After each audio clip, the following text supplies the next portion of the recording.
36 ஆண்டுகளுக்கும் மேலாக ஈரான் நாட்டின் உச்ச தலைவராக இருந்த அயத்துல்லா அலி காமேனியின் இறுதிச் சடங்கு ஜூலை 9ஆம் தேதி மஸ்காத் நகரில் நடைபெறும் என அந்நாட்டு அரசு அறிவித்துள்ளது. மத்திய கிழக்கு நாடுகளின் அரசியலில் கடந்த 36 ஆண்டுகளுக்கும் மேலாக ஒரு அசைக்க முடியாத சக்தியாக இருந்தவர் அயத்துல்லா அலி காமேனி. 1989 முதல் 2026ஆம் ஆண்டு வரை ஈரானின் ஒட்டுமொத்த அதிகாரமும் இவர் கையில்தான் இருந்தது.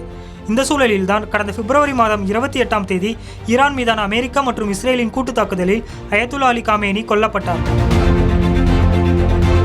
இதனைத் தொடர்ந்து வெடித்த வளைகுடா போர் 100 நாட்களை கடந்தும் நீடித்து வரும் நிலையில் அயத்துல்லா அலி காமேனியின் மகன் முஜ்தபா காமேனி ஈரானின் உச்ச தலைவராக பதவியேற்றுள்ளார். போர் சூழல் காரணமாக காமேனியின் இறுதிச் சடங்கு 3 மாதங்களுக்கு மேலாக நடைபெறாமல் இருந்து வந்த நிலையில்தான் அயத்துல்லா அலி காமேனியின் இறுதி ஊர்வலத்தை பிரம்மாண்டமாக நடத்துவதற்கான ஏற்பாடுகளை ஈரான் செய்து வருவதாக ஊடகங்கள் செய்தி வெளியிட்டிருந்தன. இந்த சூழலில்தான் அயத்துல்லா அலி காமேனியின் இறுதிச் சடங்கு தொடர்பான அறிவிப்பை ஈரான் வெளியிட்டிருக்கிறது.